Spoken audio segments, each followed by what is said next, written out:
This is another iRaw podcast.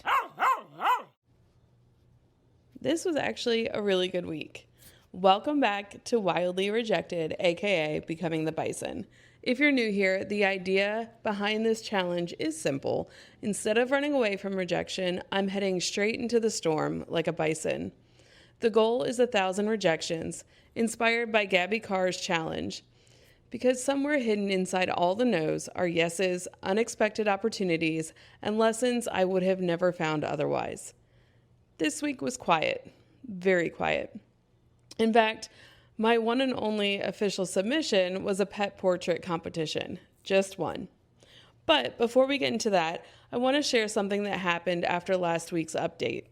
If you read week 11, you know I received a rather colorful message from an internet troll who took time out of their day to explain why my videos were terrible and why I should apparently stop existing. The funny thing is that after writing about it, I received messages from people who did the exact opposite.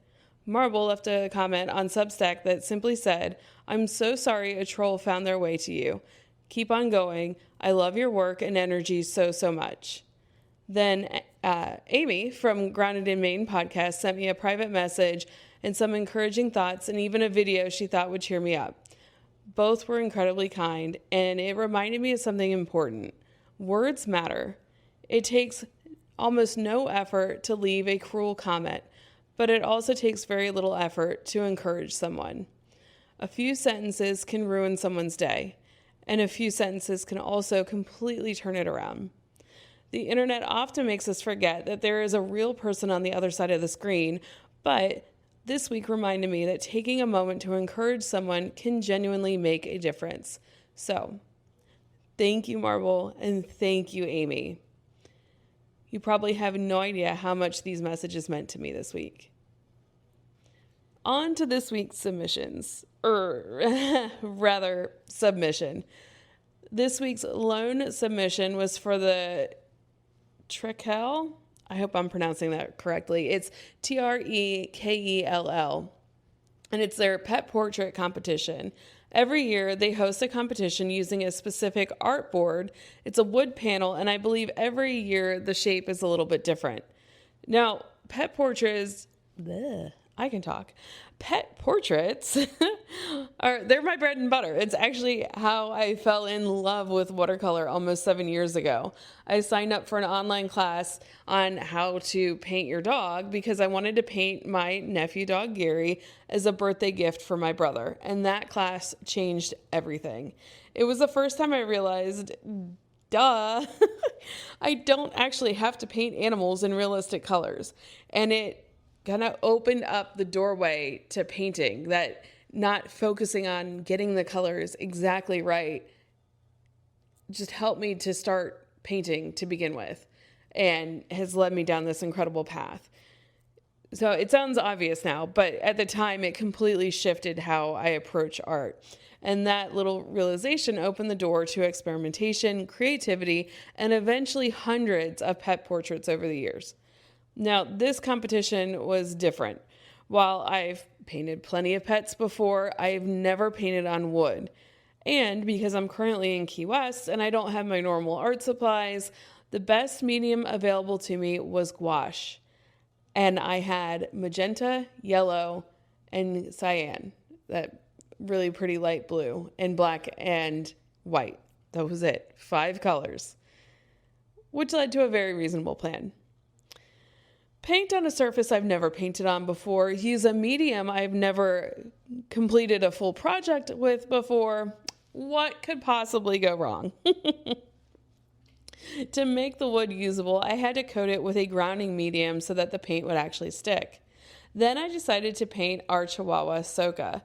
And if you've ever painted a pet before, you know the challenge isn't just getting the eyes or the fur details just right. It's capturing their personality. And while Soka might just be 8 pounds, she has a huge amount of personality and character. And I was worried the entire time about whether or not I'd actually capture her little personality on the painting. So after several hours, a lot of patience, and a few moments of frustration later, I actually love how it turned out. and it's this week's cover image. So now we wait until September to see how it does in the competition. Win or lose, though, I think this one was worth it. And I finished it right before Father's Day, and I gave it to my husband as a Father's Day present. So while the pet portraits weren't new for me, painting with gouache on wood absolutely was. And honestly, I think I would do it again. And in fact, I found a large stone crab claw while kayaking, and no crabs were harmed in the making of this. I don't know. I don't know what happened to the crab. I found the claw. So hopefully it was just a molt, or maybe it went to feed somebody. But now I'm wondering if I can put grounding medium on that and paint on the claw. So apparently I might have a new hobby. I'm painting on things that aren't just paper. So the rejection challenge might be teaching courage, but art keeps me curious. Outside of the challenge, I spent a lot of time this week out on the water, and wow, I needed that. I've been snorkeling, watching tropical sunsets, kayaking, and just simply being outside more. Oh, we were biking a ton. We were biking everywhere. That's why I love Key West so much. And yesterday I was out on the quarry and I needed to get back to our chairs. I had two options, walk or snorkel. And my immediate thought was, why would I walk when snorkeling makes me feel like I'm flying? It's hard to explain if you've never experienced it, but there's something about gliding through the water that makes me feel like Supergirl. And for the first time in a while, I was beginning to feel like myself again, which is a nice place to be. And despite of last week's troll and what Solomon had to say, I created a lot of videos this week, probably about 10 videos. Some included my face, some included my voice, and neither which I'm particularly comfortable with, which sounds weird because I'm currently recording a podcast. Podcasting I'm comfortable with, but posting my face and my voice on short form videos seems to have a lot more Solomons out there, trolls. So could this possibly count as potential rejections? Maybe, but every time you hit publish, you're giving people an opportunity to ignore, criticize, or dislike what you made. So I could technically count them, but I'm not. I'm going to count them as just creating. Not everything needs to be measured, and sometimes showing up is enough. Speaking of creating, though, a few months ago, I was scrolling on Instagram and I saw a marine scientist. She is a PhD student. She was looking for classroom donations. And I reached out and offered aquatic animal watercolor kits for her students. I ended up redesigning the kits and making it specifically fit the classroom with all aquatic animals. And I had no idea how they would be received. I could have counted this as a rejection too, like if they hated it. And she posted the video of how the painting session went last night. I will try and include a link to that video in the podcast too, but it's on my Substack and it's also on my Instagram and Facebook. And when I tell you I had tears in my eyes, like tears of joy, wow, watching these students paint manatees, flamingos, sharks, and other wildlife while learning about conservation absolutely made my day, maybe my week, maybe even my month. It was just, that is just what it's all about with wild developments. It's not just about making art or selling art or gaining followers. It's helping people connect with nature, helping people learn, helping people create. And helping people discover that, they can do something they didn't even know that they were capable of.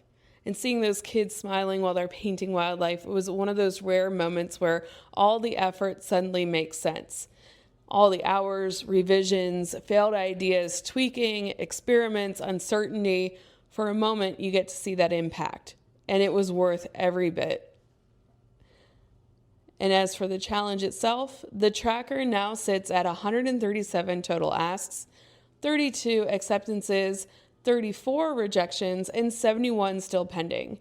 And wow, I didn't even realize until I compared this week's numbers to last week's numbers, something surprising. I had 4 rejections this week. 4. And while that might like not seem like a big deal, or maybe it does seem like a big deal. Like, I'm 10 minutes into recording this and it's the first time I talked about the actual rejection part of the rejection challenge. I wasn't dwelling on them, and that's a huge win. Not because I suddenly enjoy rejection or it doesn't sting, but because it didn't define my week. A few months ago, 4 rejections would have been the headline.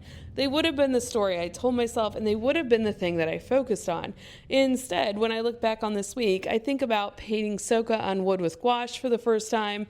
I think about snorkeling through crystal clear water. I think about the kind messages from friends, and I think about the kids painting watercolor and, using those watercolor kits and making wildlife pictures and learning all about conservation. The rejections happened, but they weren't the most important thing that happened. And I think that's one of the biggest lessons that this challenge has taught me so far. The goal was never to eliminate the rejection. The goal was to stop letting rejection decide how my story ends. And now my hope is to keep that positivity train going. I'm still ahead on the pace for this year. I'm still moving forward. And even if this week's progress only came from a single submission, sometimes growth looks like slowing down enough to remember why you started. This week reminded me that encouragement matters, creativity matters, and trying new things matter. And sometimes the biggest wins aren't found in a tracker at all. They're found in the moments where you can see your work making a difference in someone else's life. Keep chasing your dreams, trying new things, experimenting, and putting yourself out there.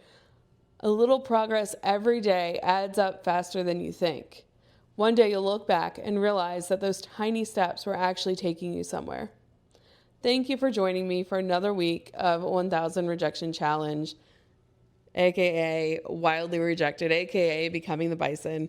Until next time, unplug, get outside, and see what develops. And since I'm not in my normal recording studio, here is our officially unofficial disclaimer. Everything discussed in this podcast is for educational and entertainment purposes only.